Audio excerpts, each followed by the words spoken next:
Welcome, everybody. John Arvosis here. How's everybody doing? Arvosis Report here to talk about the latest news from Ukraine. Oh, man. Long weekend. I always feel like it's a long weekend. I don't know why. Why don't you guys introduce yourselves, say where you're from, the usual, and then I will get TikTok rolling. And I think we might even do something different for the first 10 minutes, which Roshan came up with, which I'm going to see if I can make TikTok subscriber only chat for the first 10 minutes for the TikTok subscribers just for fun. But let's see. Let me get this set up first. Mirror video. Come on, mirror the video here, big guys. Oh, now it's a totally different button. Okay. All right. Okay, hello TikTokers. I'm doing a quick little look for TikTok here. Settings. That's not going to help. Comment settings. Sub only. Let's try that just for fun. All right. So just for fun, I turned on the subscriber only chat function for the first 10 minutes. It was Roshan's idea. And actually, there's two reasons for it. One, to give subscribers a little bit of a gift on TikTok, but also her brilliant idea was maybe it's going to annoy the trolls that for the first 10 minutes, they can't comment unless they have a paid account. So actually, moderators on TikTok, if you would tell folks as they come in on TikTok that we're doing subscriber only chat for the first 10 minutes. So only paid subscribers will be able to chat. But obviously everyone's free to join in and watch. But for the first 10 minutes or so, and then maybe after 10 or 15 minutes, if you mods on TikTok could just kind of remind me to switch it back so everybody can join in, okay? They can still report the live, but I got TikTok contacts now. So thank you for that. They ain't going to be able to pull that one on me anymore. All right, guys, let's get rolling. Hello, TikTokers. Hello, YouTubers. I am John Arvosis. This is the Arvosis Report, my daily show, normally from Washington, D.C., but coming to you live from Chicago this month, visiting my elderly mom because I'm a good son. And we talk about the latest news from Ukraine. I scour my sources, digest about a half-hour news for you guys, 25-minute news update. And then the second half of the show, we talk about your questions. Okay, so let's dive in. The best way, thank you, Louis, for that. The best way for you TikTokers to give me questions is to go into the Q&A link in my profile on TikTok, submit a question there. The rest of you obviously use the comment box at the bottom. Ginger, I see you already popped in. Thank you, as always, for your generosity. And I am independent media. A lot of folks don't realize this. I'm doing this full-time. Have been doing it full-time since the war. No one is supporting my work. No one's paying for it other than you guys. So I appreciate your support. Your gifts actually help me keep doing this work. So thank you for that. Let me remind you all also, we've got if you want to help Ukraine, we are raising money to buy gifts for Ukrainian kids. Working with Ukrainian charity Harkovu Mir out of Kharkiv, Ukraine, the second largest city. And we've been working with them since the war started. So almost 10 months now. We've raised $80,000 from all of you social media folks, you guys on YouTube, on TikTok, a little bit on Twitter, and have got $80,000 in humanitarian aid for the Ukrainians. And now we are raising money for the holidays for Ukrainian kids. So what I'm asking you guys to do is if you can donate, 100% of your donation will go to the kids. I'm not taking a dime. The Kharkiv charity in Ukraine is going to go and buy gifts for these kids. They're actually going to buy gift sets, and they're going to have, thank you for the gifts, guys, Bonnie. They're going to have like coloring books, some toys, some candy, around $15 each. They said $15 will get one kid a gift. So if you give $30, that's two kids. So you know exactly what you're getting. And donate via my PayPal, actually, or Vlad's PayPal. Vlad's my friend in Ukraine who we've been working with forever on this. Go to my link in my TikTok.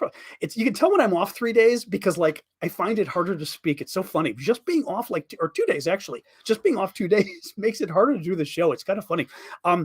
But go to my profile on TikTok. You'll see the Linktree link. Click it.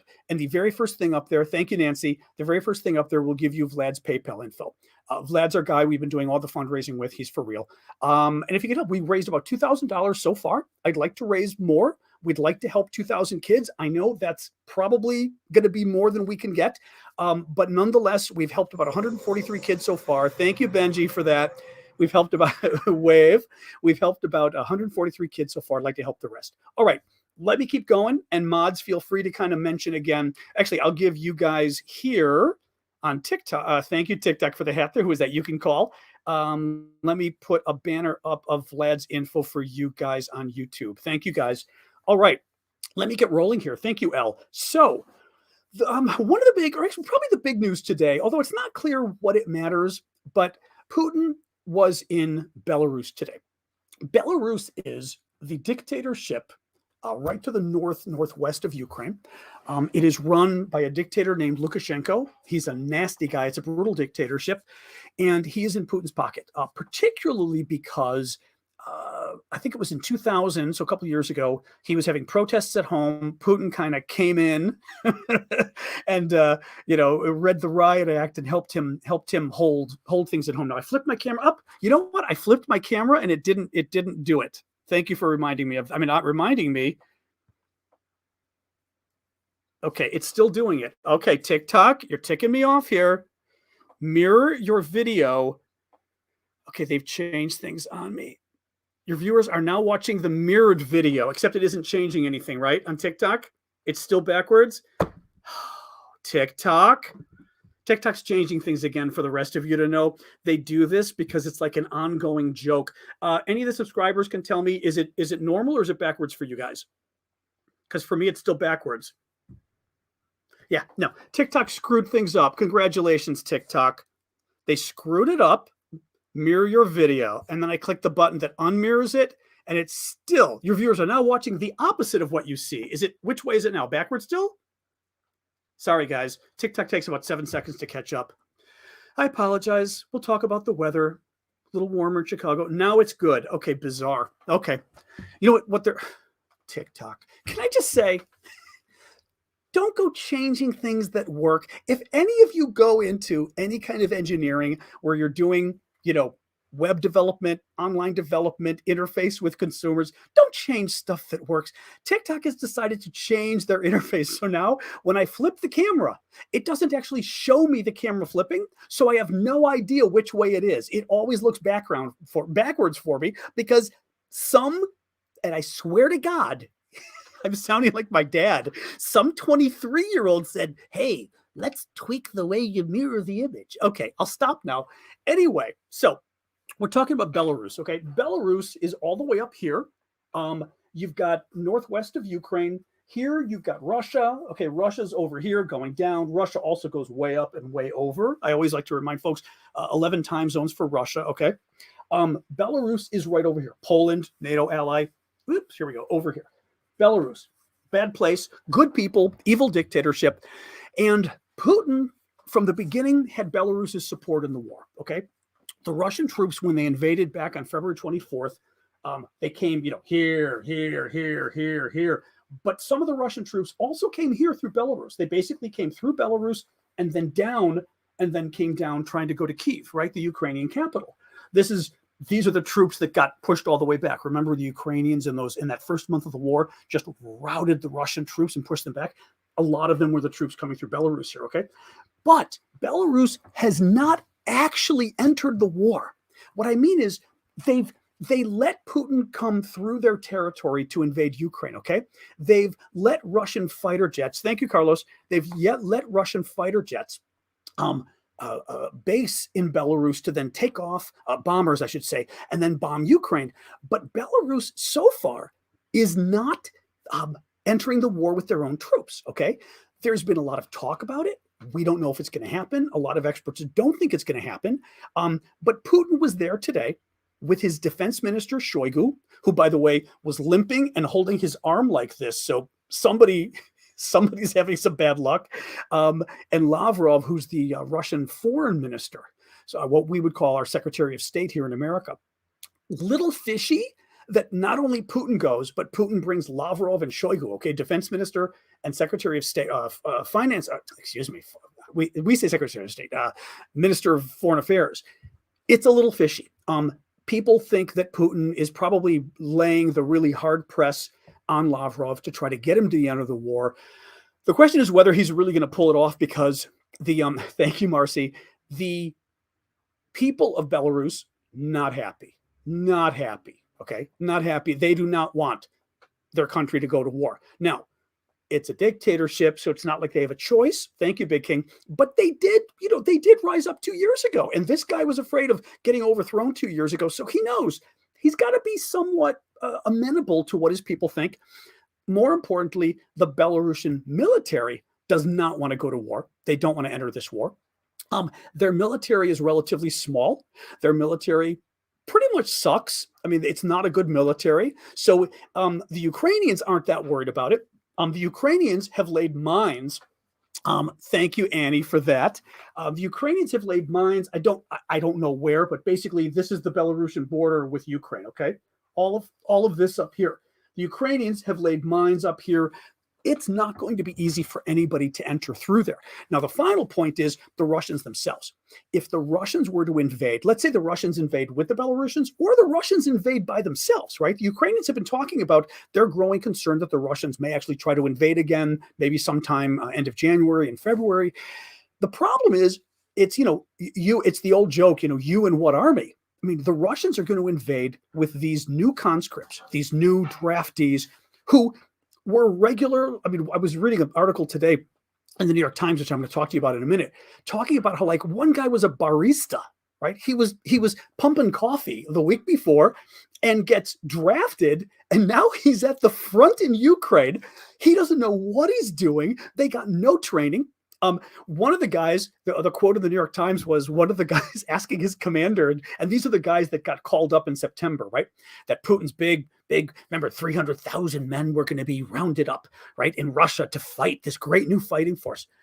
This guy, the best part is the New York Times was able to find a lot of these guys and interview them in Russia. And that's the thing that blew my mind, is that the New York Times is calling Russian troops, guys who are wounded, and asking them, so how did it go? And these guys were so pissed off. They're talking to the New York Times. So one of the Russians tells the New York Times, he goes, I get called up in September. Thank you, Sederman, for the hat. He goes, we've got reindeer too. Thank you, tattooed mom. The guy raises his hand, right? He gets called up in September, raises his hand. He goes, are we going to get trained at all on these weapons you just gave us? And the commander looks at him and goes, no. Because literally that was the entire conversation, was like, no. They had no training, these poor guys. I say poor guys, I mean, they're war criminals, but you get what I mean. These are guys called up from like everyday life, and they're thrown into the war. In any case, so that's a very long way of saying that the Ukrainian government is confident that if the Russians try to invade through Belarus in the north, they're going to beat them roundly because A, they've got a ton of mines laid across there. B, the Belarusian military is bad. C, the Belarusian military is small. And D, the Russian soldiers who were conscripted, basically, thank you, Big King, for that. Basically, it's going to be, they're going to be cannon fodder. They're going to be, the military term they use is sort of hamburger. They're just going to be ground up. It's going to be kind of gross. In any case, so that's why we shouldn't worry about that. Rishi Sunak, the British Prime Minister, has urged fellow leaders at a Baltic summit to ignore calls for a ceasefire with Moscow pending negotiations. Now, one of the things we're hearing, this is interesting, actually. We're hearing, but we're not hearing. Thank you, Al, for the hand wave. We're hearing and we're not hearing that there was this issue of somebody pushing for a ceasefire, right? To basically both sides stop fighting. The war isn't over, but both sides stop fighting and they negotiate, okay? Now, it's not clear who's pushing for it because there's no news about anybody pushing for a ceasefire. Nonetheless, there's been a lot of discussion over the last month. And Sunak, the new British Prime Minister, is the latest person to weigh in and say no. Now, why wouldn't you want a ceasefire, right? I mean, in principle, you hear it from all the either the super far left peaceniks, you hear it. I shouldn't even say peaceniks. It's the super far left crazies, right? The Greenwalds and that Mate guy, and just basically the far left that are so far left, they're basically far right at this point. And you hear them say, what's the problem? Don't we want peace? The problem is, I always compare it to a race, okay? A race. You're in a race against somebody, right? The 440 mile marathons. Let's make it a marathon, okay? And you're racing. Let's say it's just a marathon of two of you. And I'm Ukraine, you're Russia. And we're running along, and you did well maybe at the very beginning, but then I caught up, and now I am just doing better and better and better, and you are doing worse and worse and worse. You're getting more tired, right? You're running out of water. I've got more of the water. I'm doing great, okay? And I'm finally doing better. Well, who does this race favor right now? It favors me because I'm actually pretty well rested. It's been a tough race, but I'm doing better and better. And you are like the 95-year-old man at this point, huffing and puffing, ready to collapse. Who does it favor if we just stop the race right now and say, you know what, let's stop the race for a month or two, and then we'll pick it up again? Isn't that fair to all sides? Because look, if we just stop the race, it's fair to all sides, right? Well, no.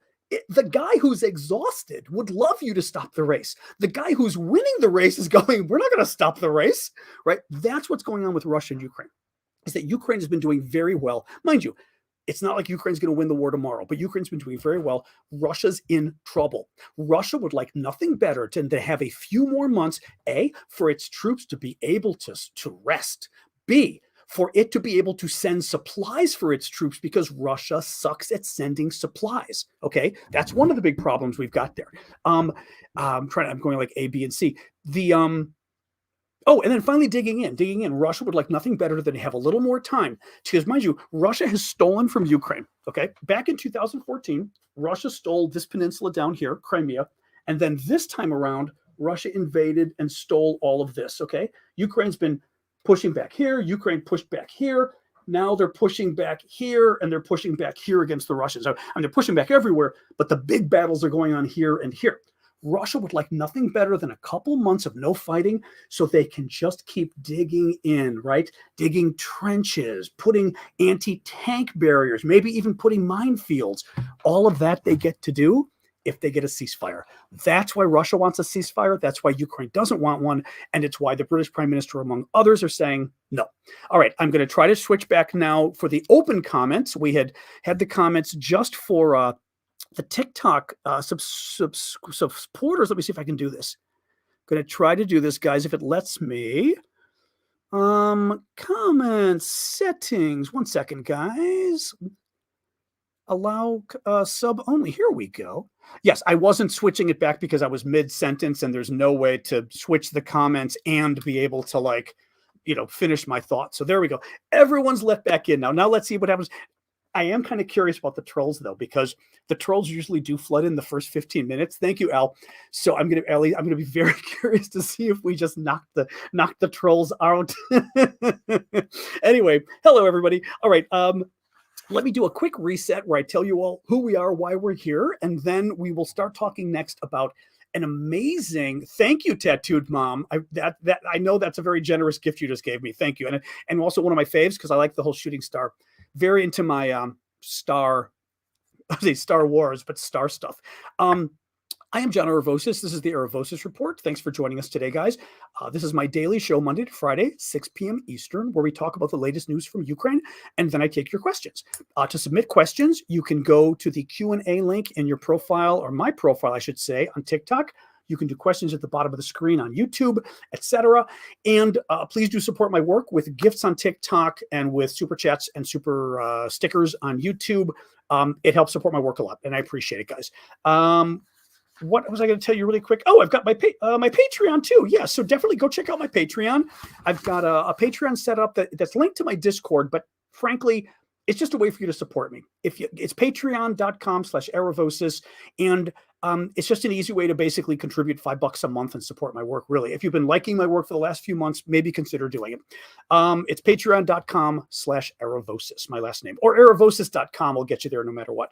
All right, let's talk about this New York Times story. This was kind of wild. So the New York Times comes out with a mammoth essay this weekend. Actually, it was, I think, on Friday, the 16th. But this article from the Times is, I kid you not, I read it for about 45 minutes today, and I got through about 40% of the article in 45 minutes. It's huge. It is a huge look at what happened with this war. How did Russia get into the war? And why did things go so horribly wrong once the war started? The neat thing is, as I told you, the New York Times was able to call up Russian servicemen in their hospital beds outside of like Moscow, and these crazy people were talking to the New York Times reporters, which just blows my mind. The other thing was the New York Times was able to get a ton of military documents from the Russians. Now, whether they were documents that the Ukrainians found and turned over, my guess is it probably was the Ukrainians, because who else found them? Anyway, amazing. I went through the story and I just wrote down maybe 10 bullet points of interesting points I pulled out of the story. I just wanted to tell you guys, just because they're fascinating updates on the war. Listen to this. The first one I mentioned to you the other day, Putin had given orders that when these guys invaded, that they had 13 hours, okay? 13 hours to get from the Belarusian border up here all the way down to Kyiv down here. Now, I think it's only about 75 to 100 miles. So, okay. I mean, actually, is it 100 miles or is it 200 miles? Does somebody want to Google really quick? I thought it was about 100 miles. Could it be 200? I don't think so. Nonetheless, it takes a long period of time because, I mean, the Russian troops aren't just lined up like this. They're lined up like this going back. It takes a while for you to be able to get to Kyiv. Mind you, you're driving a tank. It's not like the tank 200 miles. Okay, even better, even better. It takes a while to go 200 miles in a tank, and it's not like you have no resistance, right? The Ukrainians are fighting back. Putin gave them orders to be literally, they should have Kyiv, the capital, surrounded, be in the suburbs, the border of Kyiv within 13 hours, okay? Insane. Okay, 100 kilometers. See, 100 kilometers is more like 60 miles. I think it's 100 miles. We'll Google. It's easy for somebody to check Google Maps, look at the little atlas and see what it is, and get back to us if you could. This is a New York Times article that is fascinating. Came out on December 16th. Just a whole expose about the war. Super long, super interesting. Thank you, Benji, for that. So let me go through more of this. So the early days of the war, the Russians didn't bring enough food and water because they were told they were going to win in 3 days, right? They didn't need food and water. We had heard months ago that the Russian troops brought their dress uniforms. They were told, bring your medals, bring your formal uniforms, because we're going to have, thank you, Tattooed Mom, we're going to have parades once we get to Kyiv, the capital. Mind you, we're going to arrive at Kyiv, the capital, in 13 hours, they were told, right when the war began. And by like 3 days, by 3 days, they were going to have like the entire country like won. So they didn't bring food because they didn't need food and water. They were going to be in Kyiv. They could just go to restaurants, right? Well, they didn't have food and water. And you know what happened next, right? They had that long convoy that was 40 miles long, remember? And this convoy got stuck. And it couldn't advance. Well, it got stuck because the Ukrainians, smartly, this is one of the things actually a military friend of mine told me. And I'm kind of upset I didn't think of it myself, because it's kind of, when I tell you, you're going to go, it's kind of obvious, okay? You've got a 40-mile long convoy, okay? Now, this convoy is coming through, it was either up here or up here. I think it might have even been on this side, but it's coming through here, and it hasn't reached Kyiv, the capital, yet, okay? 40 miles long. And the convoy is bringing supplies to the troops, not just food and water. It's bringing them fuel, right? Fuel so they can actually keep their tanks moving, keep their trucks moving. Tanks have to be refilled with fuel every 24 to 48 hours, for example. So this convoy was to keep and ammunition. So the convoy was bringing, bullets and artillery shells for the troops to keep fighting. So literally, you can't eat or drink or even have bullets or move your tank unless this convoy is working. Well, the Ukrainians destroyed the convoy. Guess how they destroyed it? This was not in the New York Times article. This I'd learned several months ago, but it was brilliant. What do you think the best way is to destroy it? Now, mind you, it's a 40-mile long convoy, so you can't destroy the entire thing all at once. What do you go after first?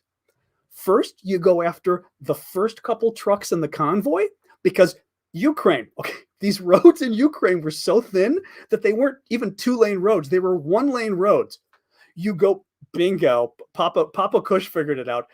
They blew up the trucks in the front of the convoy. So they're on fire.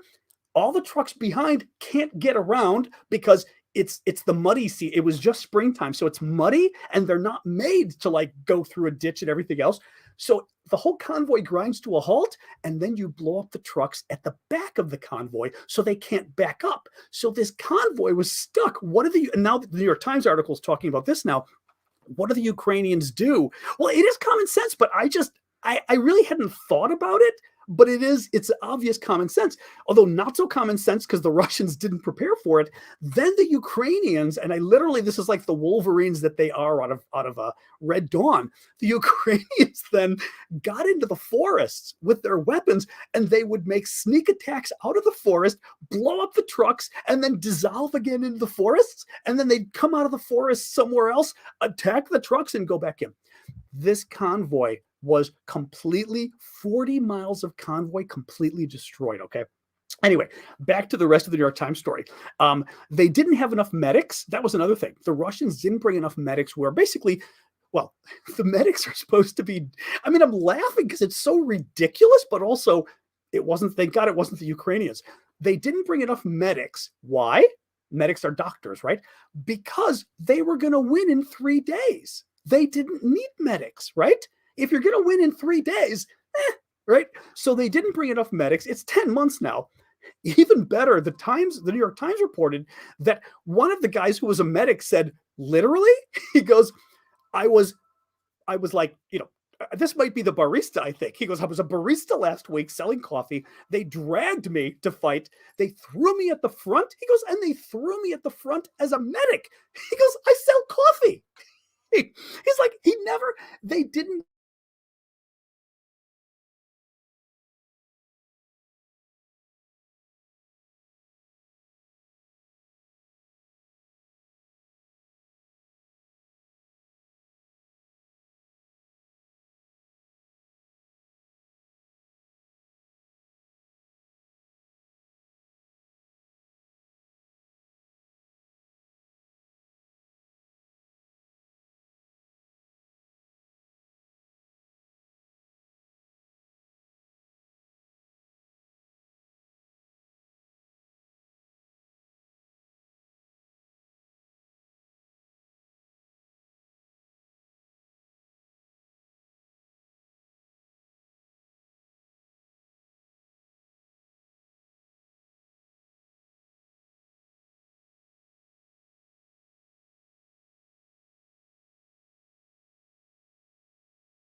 It's really ticking me off.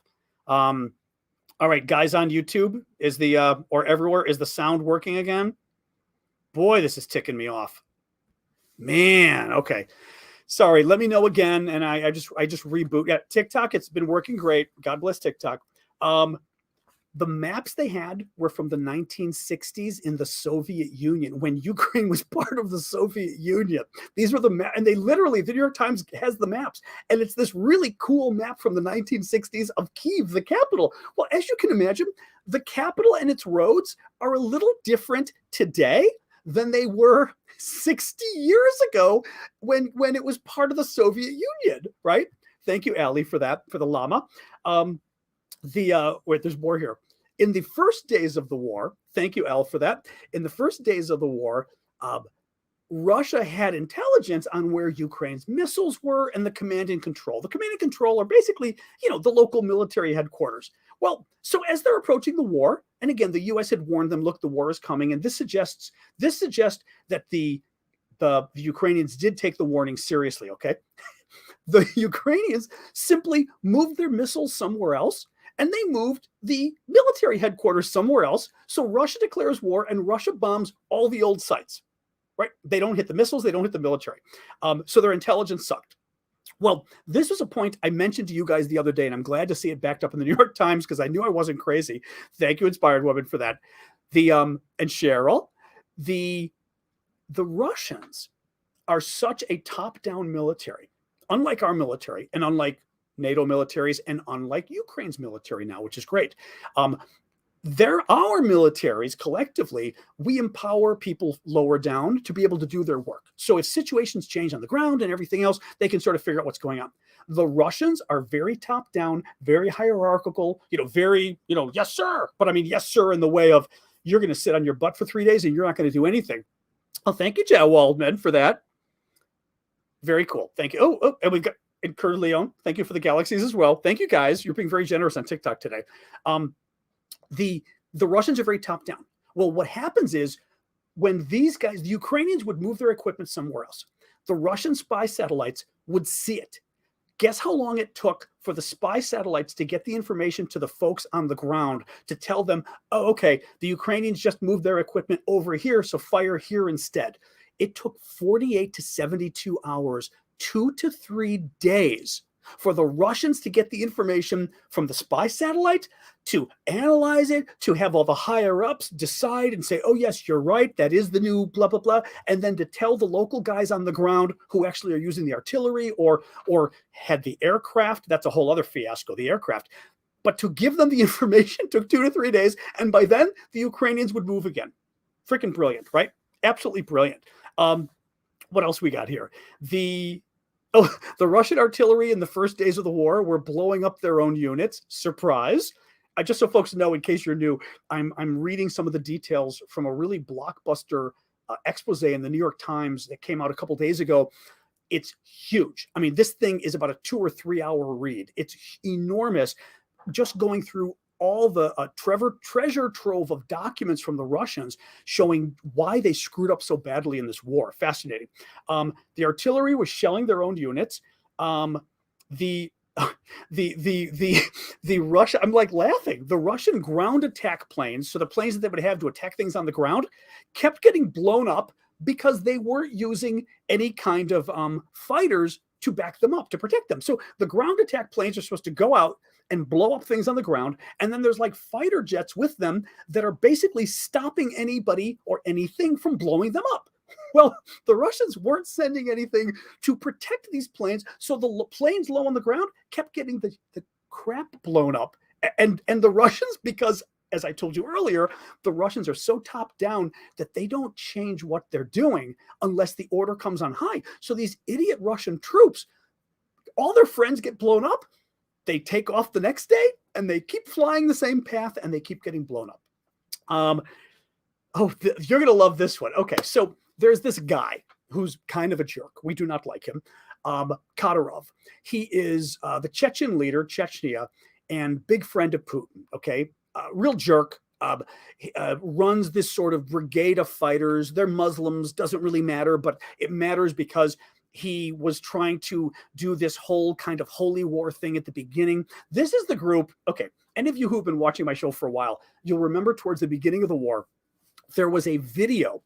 Kadyrov's group, were they called like the TikTok warriors or the Twitter warriors? Basically, they would constantly video themselves and then put the video up of their own units. And all people on our side are going, that's just stupid. Like, you want to be very careful showing video of yourselves like, look at us ready to fight, because somebody's going to look at the video and figure out where you are and blow you up, right? So thank you, W. Reich. So get this. So early on in the war, they do a video. Thank you again, W. Reich, for the Rudolph. Early on in the war, Kadyrov's guys, and this was when they first moved into Ukraine that we know, and he's got 300 units in some forest somewhere in Ukraine, right? And nobody knows where they are, and they're in some forest, and they're doing a video. And this was the video, if any of you saw, where this is where it matters that they're Muslim, because they were trying to do this whole, you're Christian, we're Muslim, and this is a holy war, and we're going to scare you. They were pretty much using the anti-Muslim stereotype to try to scare the Christian Ukrainians, basically, right? So you hear, Allah, and you hear this music, this sort of plaintive, almost Muslim call to Muslim prayer music. They're putting all the script on the screen, and it's all this, these guys doing their exercises, right? So it's this propaganda video meant to be really scary Muslim guys to get the Christians, right? Well, we then find out that sometime soon thereafter, the Ukrainians bombed the hell out of the camp and blew the entire camp up. And again, it's because they posted the video online, right? Well, listen to this. So Kadyrov's guys, because they're always posting their stuff online, at one point, they posted video of themselves at the airport. Now, this is the big airport in Ukraine, is outside of Kyiv, the capital. It's called Hostomel. And this is the airport where the Americans, I believe it was the Americans, had gotten intelligence that the Russians were going to, that their one of their big opening moves was going to have just massive attack on this airport, okay? And they were going to just blow up the entire Ukrainian Air Force, blah, blah, blah. Well, we told the Ukrainians apparently, and so the Ukrainians before the war just said, okay, and they moved everything. And actually, this was, I believe, with about 12 hours to spare. The Ukrainians moved all their planes out of the airport, evacuated, and didn't lose anything, which was great. So what do the Russians do? The Russians come in, they bring Kadyrov's forces, right? Who are these, mighty fighting Chechens. The Chechens get there, and as part of their brag, they put up a video on TikTok showing their troops, and like outside of the airport. So they're in the forest or whatever, a video bragging that they're there now. It took the Ukrainians, and mind you, whether it was the Ukrainians, whether it was us, who knows? What I mean by us is, whether Western intelligence was helping, it could have been cooperative.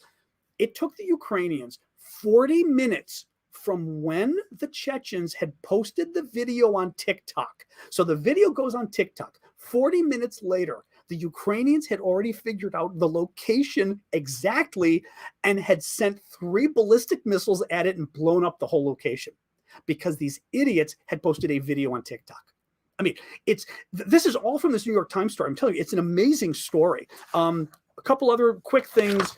So about Putin. It also had some. I'll conclude this section by talking about. Thank you, Kikaku. Appreciate that. The article also was talking about Putin, and I'm going to conclude this section talking about the article, just talking about what they said about Putin going into the war and why he screwed it up so badly. So it's talking about him being, megalomaniac, wanting to be reinforced by people, and people were too afraid to tell him no. One of his advisors told the Times, but of course without giving their name, that it was like a social media formula algorithm. Thank you, K9. Meaning, TikTok does this a lot. YouTube does as well.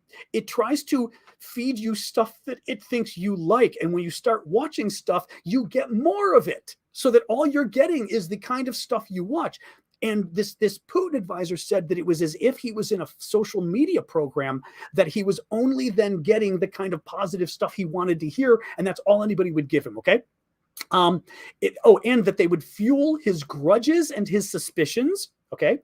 Putin, part of the reason Putin figured he was right about this, even though a lot of the military folks were like, don't do it, including a former general, apparently, who had come out before the war and written a big essay saying, I think you're going to invade. This would be a huge mistake. Putin didn't listen because Putin wanted to invade Crimea. I'll show you the map again. In 2014, Crimea, this peninsula in Ukraine, the Russians did invade in 2014, and they stole this peninsula and they got away with it. They've annexed this as part of Russia. Obviously, the Ukrainians want it back, okay? Well, Putin, at the time, his advisors said, oh no, we're going to meet fierce Ukrainian resistance, and the Western sanctions against us are going to be so bad that we'll never be able to survive this. Well, what happens?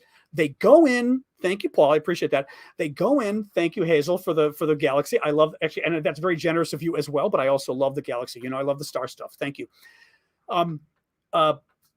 Crimea. Putin says, no, we can do this. So his advisor said, don't go to Crimea. We're going to get destroyed, and the economic sanctions are going to be horrific. Putin goes in anyway. The Ukrainians cave pretty quickly because their military wasn't anything like it is today. Today, their military is great. Wasn't so great in 2014. And the Western sanctions were a mosquito bite. They were nothing.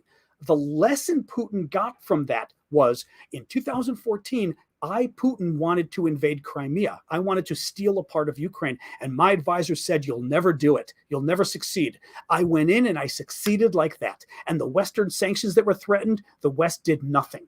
That was Putin's lesson going in here, was my advisors are too scared. They're too conservative. and the West won't do anything significant. So, it's not wrong in a way. I mean, this is why I keep saying I don't think Putin's crazy. He seems to be a little, not stupid, but I guess he's bought into his own, publicity after 20 years or, his third decade in office. The last little thing I'll tell you is, and the Times had this too, that when, and I believe this was when our CIA director went to Moscow in November, and he wanted to lay out for Moscow and say, look, we know you're going to invade Ukraine. Our intelligence, this is November of a year ago, okay? We know you're going to invade, right? 3 months before the invasion. We know you're going to invade. You better not do it. We will be resolute. We will stop you, blah, blah, blah. And the Russians told him basically, our military is stronger than it's ever been, 2 decades. Thank you, Charmed, for that. 2 decades of beefing up our military. We're as strong as you now, America. We're not afraid. And apparently at the time they told him, but also subsequently, Putin's willing to accept any kind of losses. He's not going to back down until he wins. Well, the further information now that's come from the war is this concept of, Putin's made clear that he could lose as many as 300,000 men, and he wouldn't care, right? The Russians have probably lost 100,000 men right now, but that includes injured. It could be 2/3 injured and 1/3 dead, okay, from the war. The Russians could lose 300,000 men, and Putin wouldn't care. And the story mentions, and this is interesting, the story mentions, a Western leader, and we're all kind of going, I wonder who that is. I mean, well, I think there's 2 possibilities. A Western leader, a NATO leader, is very concerned about this quote that the Russians, that Putin is willing to lose 300,000 men and he would still not stop the war. I think it's France or Germany. No offense, our German friends out there. It's France or Germany for sure. And I mean, just by process of elimination, there's nobody else that it would be. And so it's France or Germany. Sorry, I hear my mom calling my dog her dog to come eat. And I hear that, and I kind of go, yeah, okay. I mean, the Russians aren't winning. Putin is willing to let his military forces be decimated. He is willing to cause a demographic crisis at home because this is a generation that is lost. It will be lost in terms of helping the economy when the war is over. It will be lost in terms of creating babies, right? Thank you, Elle. Let's face it, these are men who are age 18 to probably 28. Predominantly, we know there's a lot of old men too because Russia's desperate, but predominantly you're going to have men in sort of the prime of life for making babies, and they're not going to make babies if they're going to be dead. So I kind of hear this and I go, yes, that's very bad for the Russian people. I feel sorry for them, but as a military strategist, you telling me that A, Russia's losing, and B, they're willing to lose 300,000 men? I'm kind of going, okay, what's the Willy Wonka meme where he's like, stop, don't, come back.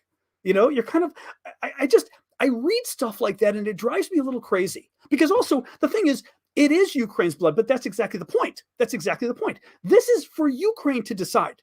The Ukrainians have made clear that they're not, I don't want to say not worried, but they're not troubled at the moment of saying, you know what? Oh, well, if we're going to lose that many people, then we're just going to give up our country.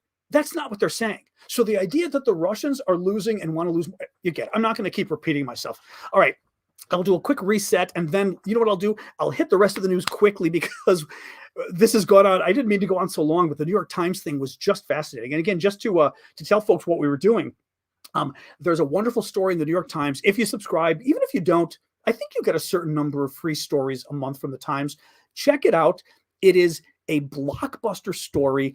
I was telling folks, I read it for about almost an hour, and I got through I don't even think I got through 40% of the story in an hour. So I'd say it's a good 2.5 to 3 hour read. It is absolutely fascinating. And it came out, I think on Friday, but it doesn't matter. Google, Google Putin Ukraine war documents. That'll pull it up, and you'll see a story that basically, I forget the headline, but it basically says something like why the Russians have done so poorly in the war, and they've got new documents. It's a fascinating read. I mean, seriously, if you're into this kind of stuff, and it's very easy to read. I mean, it's the New York Times. It's not like it's a military journal, but it's really good. I would use one of your free articles to read it. It's excellent, and libraries will have the paper too. Exactly. Thank you, Web. I'm calling you Web. Okay, so just to remind folks, I am John Aravosis. Thank you for joining us. This is the Aravosis Report. It is my daily show, Monday to Friday, 6 p.m. Eastern, where we talk about the latest news from Ukraine, and then I take your questions. Going a little late today with the news portion and not the question portion, because there was so much news in this New York Times article, and I really wanted to brief you guys on it. Let me just give you a couple additional little stories. Oh, I was going to say, I have a Discord. Check out the Discord as well. It's discord.aravosis.com. It's free, but if you want to, you can support me by becoming a paid member. We do that via Patreon, but it's still free anyway. Discord.aravosis.com. I've got a lot of really cool auctions of Ukrainian themed military type things and Ukrainian themed stuff in general.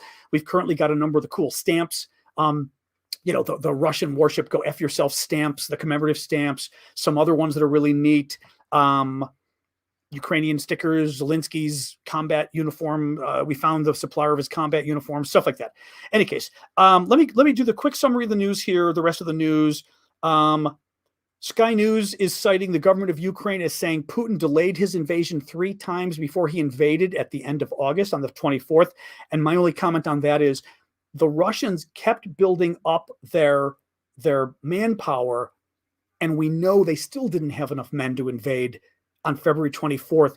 Imagine this idiot wanted to invade even before, when he had fewer men. I mean, just again, the hubris, what's the word for hubris? It's not just pride, it's arrogance. The arrogance of this man, right? Zelensky says that Russia has received another 250 Iranian drones, the kamikaze drones.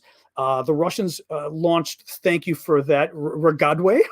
The Russians launched 35 drones today, and the Ukrainians say they shot down around 30 of them. The Ukrainians are still saying the Russians have enough missiles for about 3 or 4 more massive attacks, but that's it. Ukraine's president Zelensky is upset at FIFA, the world soccer body, for not allowing him to present an address at the end of the World Cup.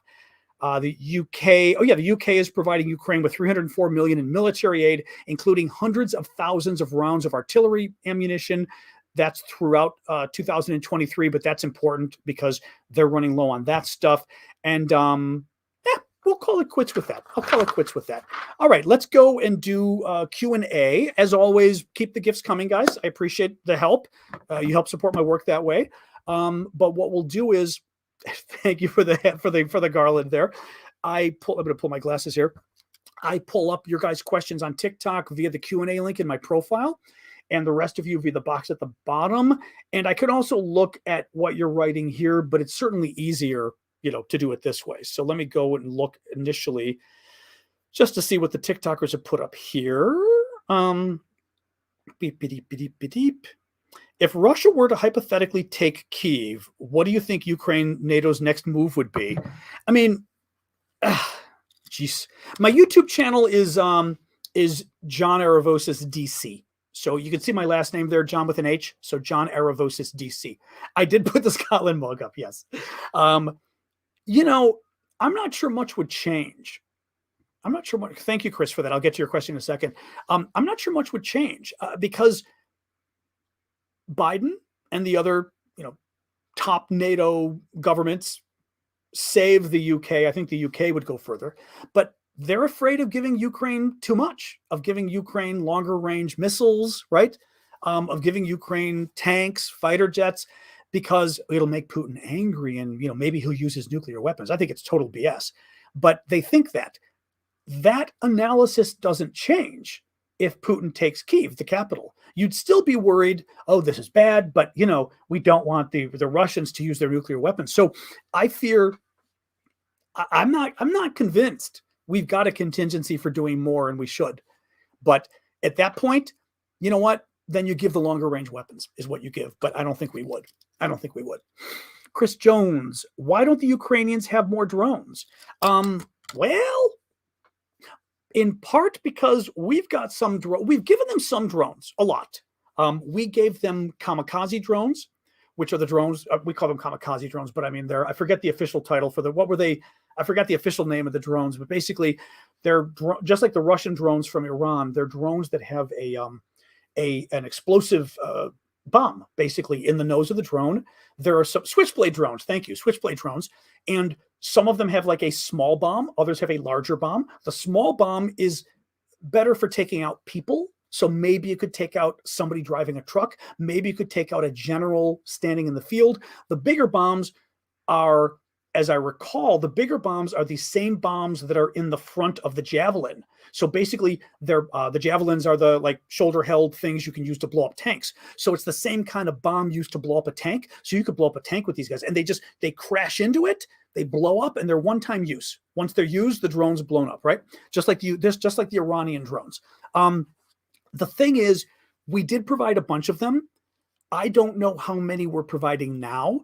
I don't know whether we're being more quiet about it now. You know, that's the thing. Like, what's the deal with that? Are we not saying it because we're not giving them? Are we not saying it because we don't want the Russians to know? Right? The Ukrainians had the Bayraktar drones in the beginning, right? With those huge drones, very effective from Turkey. They became less effective as time went on. So that was an issue there with those drones. They certainly had a lot of reconnaissance drones as well. Basically, the Ukrainians were very good, still are, very adept at using their drones, and they would get commercial drones. So basically drones that they bought off the internet. And there was actually the news months ago had a reportage on the Ukrainian drone corps. And they were basically mostly guys that were fans of what do you want to call this? They were drone guys. They got together with their friends and they flew drones. Oh, happy birthday, one and only Sushi. Your happy birthday for you on TikTok. Everybody give a little happy birthday there.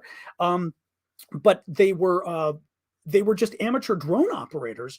And the Ukrainians smartly formed a drone corps out of them. And these guys would go around on their bicycles and their little mopeds, and they would fly the drones. They would spot Russian equipment, get the exact geo coordinates, right? You know, the GPS coordinates. And then they would phone it into the military and say, okay, at this location exactly, there's a Russian tank or whatever.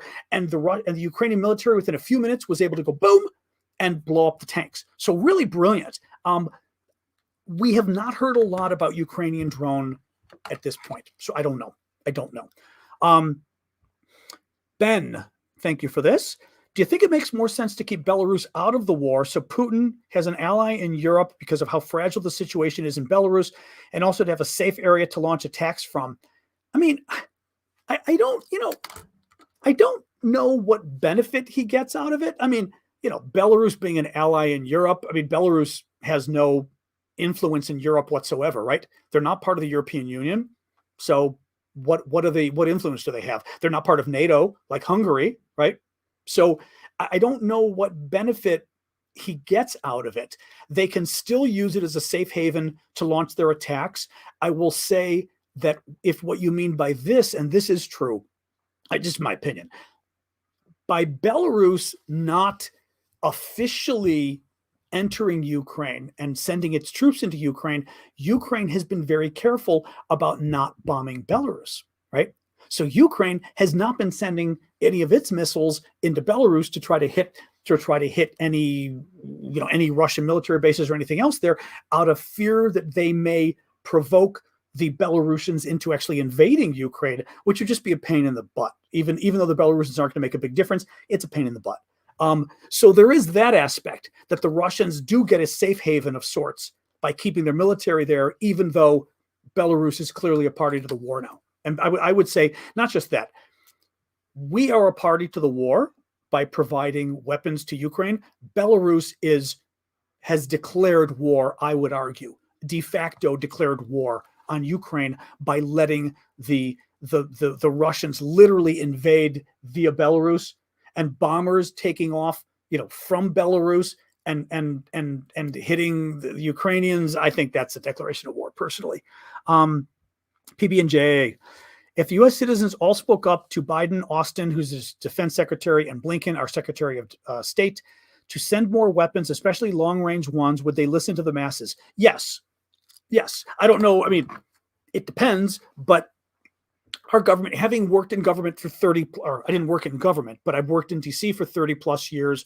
I worked in the U.S. Senate for 5 years, and I've certainly lobbied.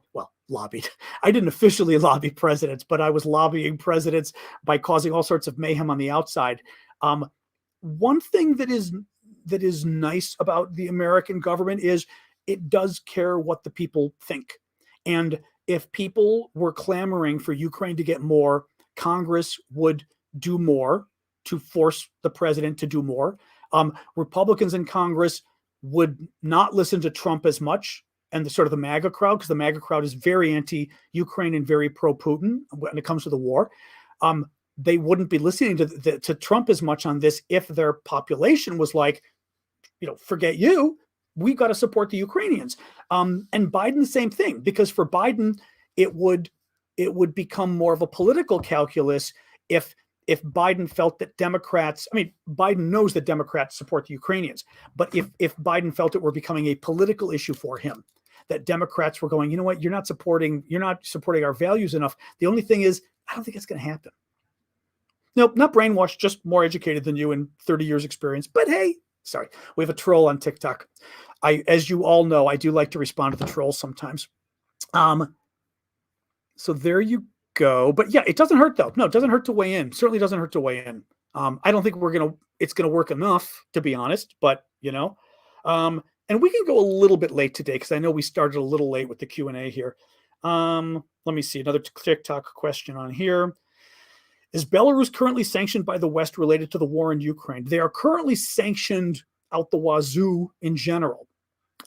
Sanctions with regard to Ukraine, there've got to be some. I don't remember well enough. I don't remember. I want to think there's been some. Certainly there's been some. I don't know if anybody else is more up on this, but I know we've had massive sanctions on them anyway because he's a brutal dictatorship. So, leaving Twitter, not leaving Twitter. He's going to have to kick me off, even though I'm definitely using Post and Mastodon a lot because he's crazy. Let me see here. No, not really. Somebody got upset. So I have to subscribe to comment now. No problem. Followed for a long time. Good luck. Except that you literally commented. So clearly you don't have to subscribe to comment because you just commented and I read your comment during the show. No, somebody's upset that at the first 15 minutes of the show, I'm not leaving TikTok. No. For the first 15 minutes of the show, we let subscribers only comment because they pay. And you know what?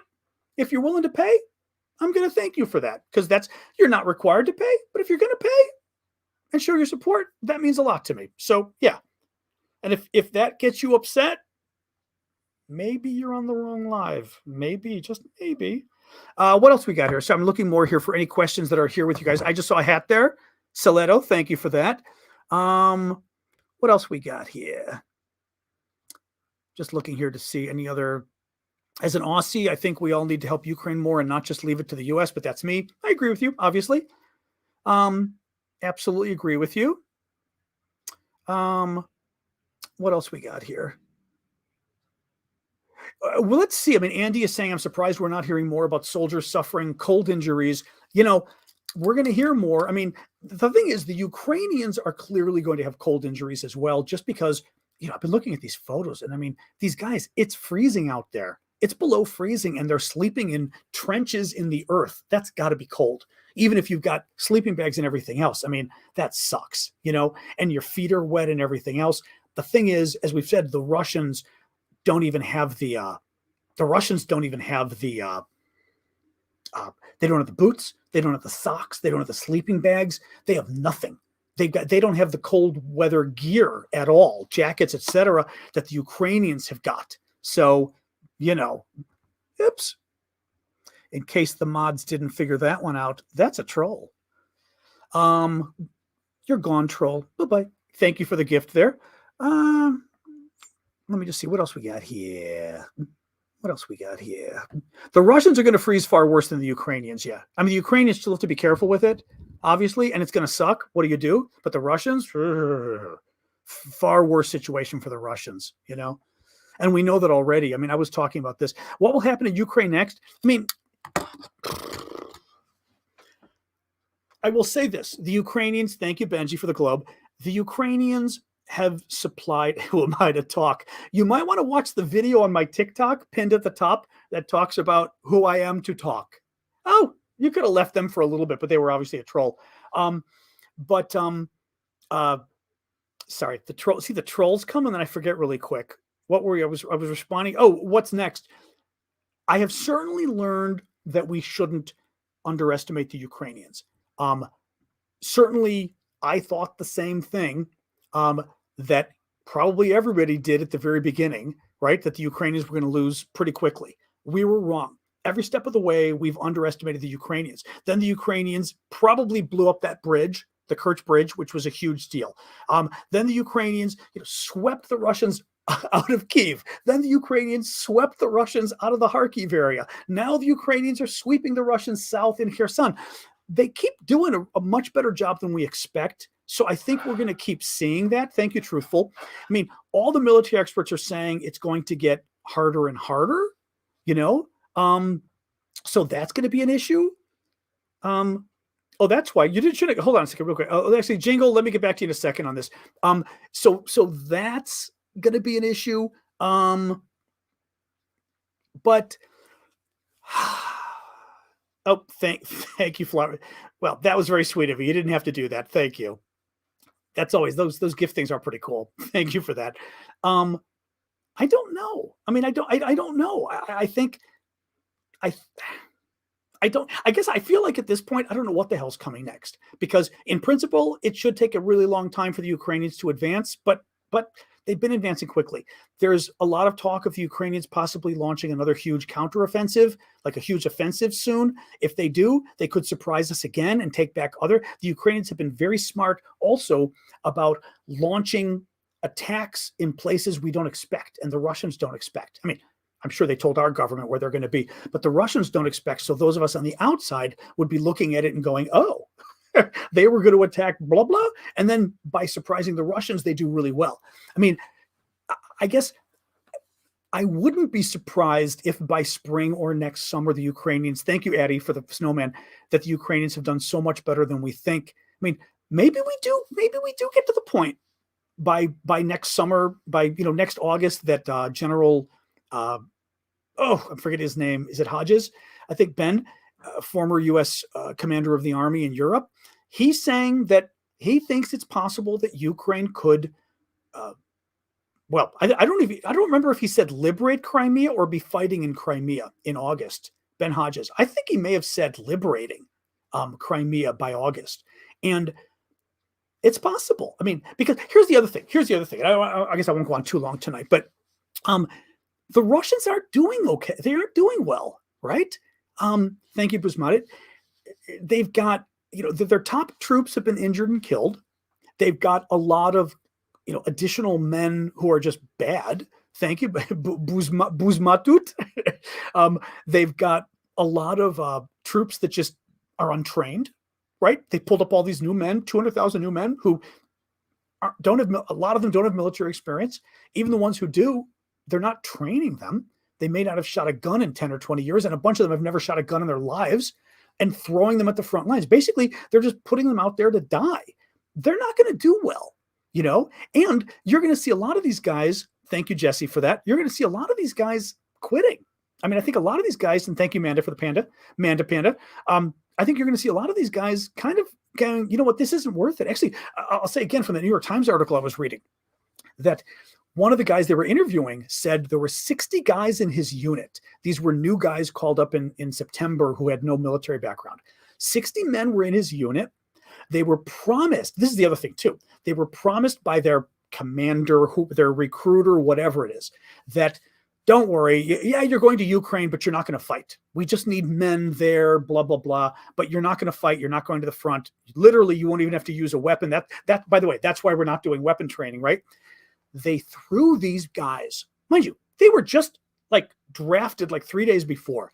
They brought them to Ukraine and threw them at the front and told them to fight. These guys had no training, were told they weren't going to fight. And this guy's unit, this is one of the guys that interviewed with the New York Times. He had 60 men in his unit. And I think after the first day, 40 of them were dead. Okay. Thank you. You know who you are. 40 of them were dead. And really horrific. I'm not even going to say the quotes in the New York Times about what he saw, but he said, he basically threw his head down because there were bombs everywhere, looked up, and everyone around him was dead. It was, the quote's worse than that. Just horrible. How long are guys going to keep doing that? But we're fighting for people that don't care about them. And I don't know. In any case, so I don't know. I mean, I don't know what's going to happen. I think I've learned my lesson with the Ukrainians not to guess where things are going. But oh man, wow. I wish I was a CIA propagandist. I'd love to have worked for the CIA. Are you kidding me? You are kidding. This guy's leaving us now, though. I love that somebody thinks that's like an insult, dude. Love to have worked for the CIA. Anyway, so I was going to say really quick here, and then I'll do a quick little thing. I think I got a notification that you were live. Thank you, Paramarin. I get like Paramarine. I get like half of your guys' name when the gift at the top. Jingle Bells was saying, I think I got a notification that you were live, so I went, then got kicked. You shouldn't have been kicked. Shocked at first, then realized it must have been for subscribers, but you shouldn't have been kicked. And you shouldn't send gifts you can't afford. Don't do that. You shouldn't have been kicked at all.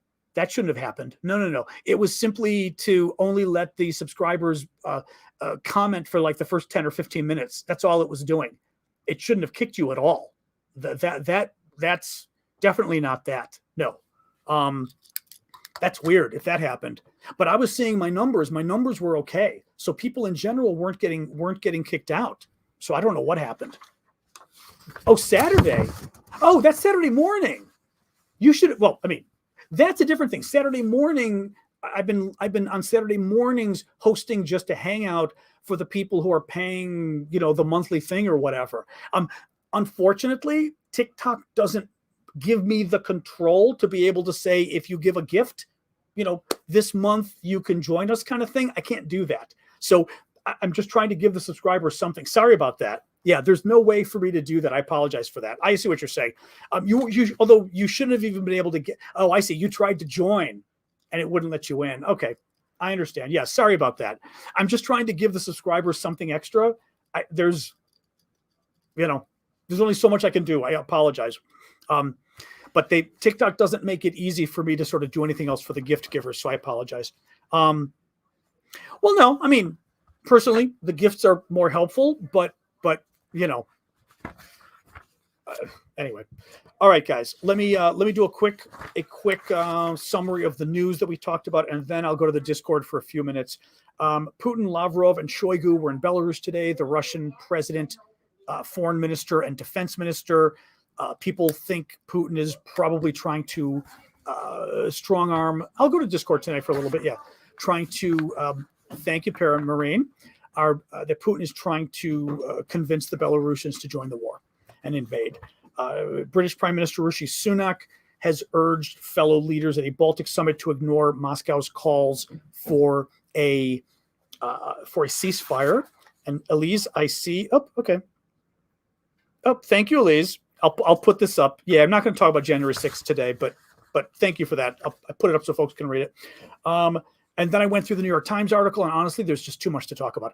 The New York Times article, an amazing Times article. Look for it. I think it came out on Friday, the 16th, and it just talks about all sorts of information they were able to get about what led to the war in terms of Moscow's horrible decision-making getting into the war. Really interesting. Sky News is citing the government of Ukraine as saying Putin delayed the invasion 3 times before he finally invaded. Zelensky says that Russia received 250 more Iranian-made kamikaze drones. What was this? The Ukrainians are also saying that Russia has enough missiles for 3 or 4 more mass attacks, and that's it. President Zelensky is upset at FIFA, the world soccer body, because they refused to show a video message from him at the end of the World Cup, or right before the World Cup, whichever, but for the finals. Britain is providing Ukraine with $304 million in military aid, including hundreds of thousands of rounds of ammunition over the next year, which is badly needed. And that's it. All right, guys. So yeah, thanks for joining. I'll be back tomorrow night, 6 p.m. Eastern. I told you, when I haven't done this in 2 days, I lose my spiel. Tomorrow, 6 p.m. Eastern, I'll be back on TikTok and YouTube and everywhere else. So please join us. Thank you for the gifts, and thank you for the gifts right there. Thank you, Black Africa, for the hat. I appreciate that. Oh, Black African Jesus, even better, for the hat. And I will go over to Discord right now. And if you want to join us on Discord for a little bit, discord.aravosis.com. And then finally, I don't have the total right now. The last total we had for the gifts for the kids, I'll make a final pitch. Why not? We've been raising money to get Christmas gifts for Ukrainian kids. We've raised about $2,000 so far. That's going to help us get gifts for about 146 kids or so. It's $15 per kid that we're looking to raise. And 100% of your donation will go to the kids. We are working with a Ukrainian charity that we've done a lot of work with before already. But in Ukraine, the way it works is kids tend to get gifts for New Year's, not Christmas. So we're actually raising money that will start to get gift deliveries December 19th through New Year's. So there's ample time. 100% of your donation will go to the gifts for the kids. So I'm not getting any. And I think that's about it. But yeah, $15 a person. We've already raised $80,000 in previous fundraisers. So, this is for real, I will say. And if you can help out, I'd appreciate it. On TikTok, you can donate on TikTok. Just go to my the link in my profile that says Linktree and click it. Go to the very top and click. I don't know what that's about. Go to the very top of my Linktree and it'll tell you my friend Vladimir Napravkovsky's. Thank you, Michael. Napravkovsky's PayPal. He's my friend in Ukraine who's been coordinating this stuff for all these months. Again, totally trustworthy. But if you can send Vlad, even $15 would be amazing. I mean, 15 per kid, but even $5 is still helpful because it adds up. And finally, for the rest of you, I will put Vlad's, there you go. Vlad's info is up there again. Actually, you can find the info as well by just typing in aravosis.com, my last name.com, and that'll give you Vlad. That'll give you my PayPal. That'll give you my Discord. That'll give you my store, all sorts of things. Okay. But if you can help out, yeah, I mean, $15 per gift for kids. So if you give us $30, it's 2 gifts per kid. Thank you, Hazel, for that. But kind of cool. I think it'd be, it's nice. I like raising the money for stuff like that. It's a nice thing to do. So if you all can help, I would appreciate it. But as I said, go to aravosis.com. Well, you guys, it's on the bottom of the screen. You guys, you can just go to my link in my profile, Linktree, click it. Very first one gives you Naprakovsky's. And it's not, once you're there, it's not clickable. You just copy the email address and, put it in your PayPal. Okay. Thanks, guys. All right. I'm going to go over to the Discord for a little bit, turn off my bright lights. There we go. Much better. All right, guys. I will see you tomorrow. Thank you, mods. And actually, let me know if as I hang up on you guys, let me know if we mess the Russians up by closing the comments for the first 10 minutes.